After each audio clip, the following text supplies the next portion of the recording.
আবার বিরাট একটা কাজে হাত দিয়েছি, বাড়িঘরের কাজ। সেটা হচ্ছে যে এখন শীতকাল যেহেতু চলছে, একটু লেবার মিস্ত্রি এগুলো সব পাওয়া যাবে।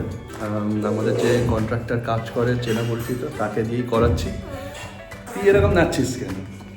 হ্যাঁ হ্যাঁ দেখেছি।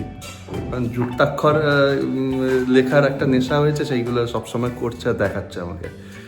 তো আমাদের মেঝে যেটা আছে ফ্লোর, সেটাকে একটু উঁচু করতে হবে। তার কারণ হচ্ছে যে অনেক পুরনো বাড়ি, যেহেতু রাস্তাটা অনেক উঁচু হয়ে গেছে আর ফ্লোরটা অনেক নিচু হয়ে গেছে, তো সেটা প্রবলেম হচ্ছে। সেই জন্য প্রায় 1.5 ফুটখানি উঁচু করবো মেঝেটা। আর সেটার জন্য সব দরজা জানলা এগুলো সব ভেঙে আর কি তুলতে হবে। তো অনেক কিছু কাজ আছে ভেতরে, রং প্লাস্টার এগুলো সব করতে হবে। সব কিছু কমপ্লিট করতে করতে মোটামুটি 3-4 মাসের ব্যাপার। তো নিচের কন্ডিশন তো অন্যান্য ভিডিওতে দেখতেই পাচ্ছ, একদম ভেঙে গুছিয়ে দিয়েছে সব কিছু। তো এটা কয়েকদিন এরকম থাকবে আর কি, সপ্তাহখানিক তো থাকবে। তারপরে আস্তে আস্তে ওরা যখন দেওয়ালটা করা শুরু করবে, তারপরে আস্তে আস্তে ঘরের শ্রীটা ফিরবে। তো এখন নিচে খুবই মেশাকার ব্যাপার।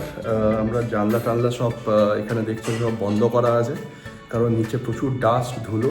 আর শীতকালে তো সবারই হালকা সর্দি কাশি তো লেগেই থাকে, বাচ্চা আছে বাড়িতে, সেই জন্য সব কিছু বন্ধ করে রেখেছি যতটা সম্ভব। আর যখন সকালবেলার দিকে ঘুম থেকে ওঠার পরে তদারকি করতে হয়, সেইগুলোর জন্য তো নিচে যেতে হয়, মাস্ক টাস্ক পরে যাচ্ছি। আর যেহেতু এখন দিন ছোট, সেই জন্য সব কাজ শুরু করে দিচ্ছে 7টার সময়। এইসব ভাঙাভাঙি সেই সব কাজ দুমদাম করে আওয়াজ হচ্ছে, হাতুড়ি টাতুড়ি দিয়ে ভাঙছে। সব 7টা থেকে শুরু করছে। ওদের হাফ টাইম হয়ে যায় 10:30টায়। 10:30টায় ওরা দুপুরের খাবার খায়। তারপরে ওই 1টা-2টোর মধ্যে একদম কাজ শেষ। তখন ওরা বেরিয়ে যায়, শান্ত হয়ে যায় তখন। তো মোটামুটি আমার সুবিধা হয়েছে, তার কারণ আমার কাজ বাজ শুরু হয় একটু দেরি করে, তার আগেই মোটামুটি কাজ শেষ হয়ে যাচ্ছে। তো ডিস্টারবেন্সটা অতটা কাজে হচ্ছে না। তবে কাজটা জাস্ট শুরু হয়েছে, এখন 3-4 মাসের কাজ। দেখা যাক কত তাড়াতাড়ি শেষ করা যায়। ভাঙাভাঙির কাজ কন্টিনিউ চলছে। এখানে আমাদের সামনের দিকে রাস্তার দিকে একটা বক্স উইন্ডো ছিল, সেই পুরো উইন্ডোটাকে একদম তছনছ করে দিয়েছে দেখছি।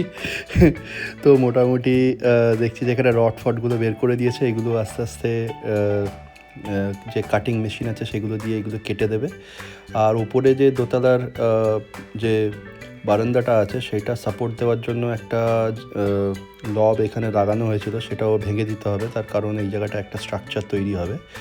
তো যেহেতু পাঁচিল দিয়ে সাপোর্ট দেওয়া হবে, সেজন্য ওরা বলছে খুব একটা রিস্কের কোনো ব্যাপার না। আর এই জানলাটাকে একটু ছোট করে দেবো। তো সেটার জন্য এই পুরো উইন্ডোর যে ফ্রেমটা আছে, সেটাও কেটে পুরো হাফ করে সরিয়ে নিতে হবে। তো এখন মোটামুটি প্রচুর ভাঙাভাঙি চলছে। বারান্দায় যে আমাদের জানলাটা ছিল, বড় জানলা যেখানে স্লাইডিং উইন্ডো ছিল, সেই স্লাইডিং উইন্ডোগুলো খুলে নিতে হবে। কারণ এই জায়গাটা ভাঙাভাঙি যখন হবে, তখন উইন্ডোগুলো ভেঙে যাবে। সেজন্য আমি একজন দাদাকে ডেকেছি চেনা পরিচিত, ও এসে স্লাইডিং উইন্ডোগুলো খুলে রাখছে। তারপরে এই উইন্ডোগুলো তো উপরে উঠবে, কারণ যেহেতু ফ্লোর উঁচু হবে, উইন্ডোর বেসমেন্টটাও উঁচু হবে। তো সেটার জন্য পুরো উইন্ডোগুলোও খুলে নিতে হবে গ্রিল সমেত। এইসব কাজ চলছে। আর এর সাথে সাথে আজকে এসি যেটা নিচে আছে আমাদের, সেই এসিটা উপরের ফ্লোরে নিয়ে যাব। তার জন্য লোককে ডেকেছি, হিতাচির। তো তারা আজকে আসবে, দিয়ে এসিটা খুলে উপরে ইনস্টল করবে। তো সেটা একটা কাজ আছে। প্লাস হচ্ছে যে নিচে যে ফার্নিচারগুলো আছে, সেগুলো সব ধরাধরি করে বের করতে হবে রুম থেকে, কারণ রুমে যেহেতু কাজ হবে, রুমগুলো তো ওদেরকে ছেড়ে দিতে হবে। আর যে বক্স খাটগুলো আছে, সেগুলো খোলার জন্য কাঠের লোককে ডাকা হয়েছে, তারাও আসবে। এখানে ভ্যানে করে কিছু সিমেন্টের বস্তা দিয়ে গেছে, বালি দিয়ে গেছে। আর এখানে যেহেতু খোঁড়াখুঁড়ি চলছে, নিচ থেকে ভিত করে আর কি গাঁথনি হবে ইটের, সেটার জন্য ইট দিয়েছে প্রায় 500খানেক ইট দিয়ে গেছে। আর হচ্ছে কিছু ভাঙা যে রাবিশ আছে, সেগুলো দিয়ে গেছে, কারণ এটা কাজে লাগবে। এই যে এখানে গভীর করে গর্ত করে এখানে ইটের গাঁথনি হবে আর কি, সাপোর্ট দেওয়ার জন্য। তো সেটার জন্য সব জিনিসপত্র দিয়েছে। রুমগুলো ভাঙছে, সেটার জন্য একটু মনটা খারাপ লাগছে, কারণ এই রুমগুলোয় আমরা অনেক দিন ধরে থেকেছি, তাই একটা মায়া পড়ে গেছে। এবার পুরো রুমটা তো ভাঙা হচ্ছে না, যেটুকু দরকার ততটুকুই ভাঙা হচ্ছে। মানে যেখানে এখানে জানলা দরজা আছে, সেই এরিয়াগুলোই শুধু ভেঙে ওপরে তোলা হচ্ছে। তাও কষ্ট লাগছে, কারণ রুমগুলোর ভেতরে অনেক স্মৃতি জড়িয়ে আছে। তো যাই হোক, কিছু করার নেই। এখন যেহেতু আমাদের ফ্লোরটা অনেক নিচু হয়ে গেছে রাস্তা থেকে, প্রত্যেক বছরই কিছু না কিছু দিনে মানে জল সোক করে আর কি, জল সোক করে। আর বৃষ্টি যখন হয়, যখন ড্রেনগুলো একদম ফিল আপ হয়ে যায়, তখন জল ঢোকে আর কি। তো সেটার ঠিকঠাক করতে হবে ব্যবস্থা। এখানে দেখছি যে একদম রাউট ঢালাই করে দিয়েছে নিচটা। এখান থেকে কালকে আশা করি যে পাঁচিল দিয়ে মানে গাঁথনি করবে ইট দিয়ে। আর এখানে কাঠের মিস্ত্রি চলে এসছে, এখানে বক্স খাটগুলো খোলা হচ্ছে। ভেতরটা কি নোংরা হয়ে আছে দেখেছো। তো এই খাট টাটগুলো খুলে দিলে তারপরে এই জায়গাটা একটু ক্লিন করে দেবো আর কি। এখানে খাটের সব জিনিসপত্রগুলো খুলে খুলে রেখেছে, এগুলো একটা অন্য রুমে সাইড করে দিতে হবে।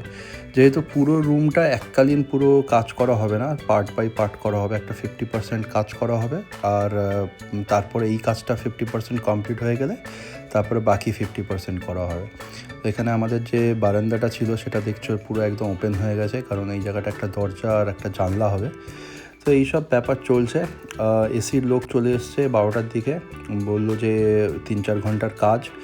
আর যা খরচা বলছে সেটা শুনে আমার চোখ কপালে উঠে গেছে। তার কারণ হচ্ছে যে একটা নতুন এসি ইনস্টল করতে গেলে যেরকম খরচা হয়, এই পুরনো এসিটা খুলে ওপরে লাগাতে তার থেকে বেশি খরচা। তার কারণ হচ্ছে যে যে পাইপগুলো আছে সেইগুলো সব নষ্ট হয়ে গেছে, সেগুলো সব নতুন দিতে হবে।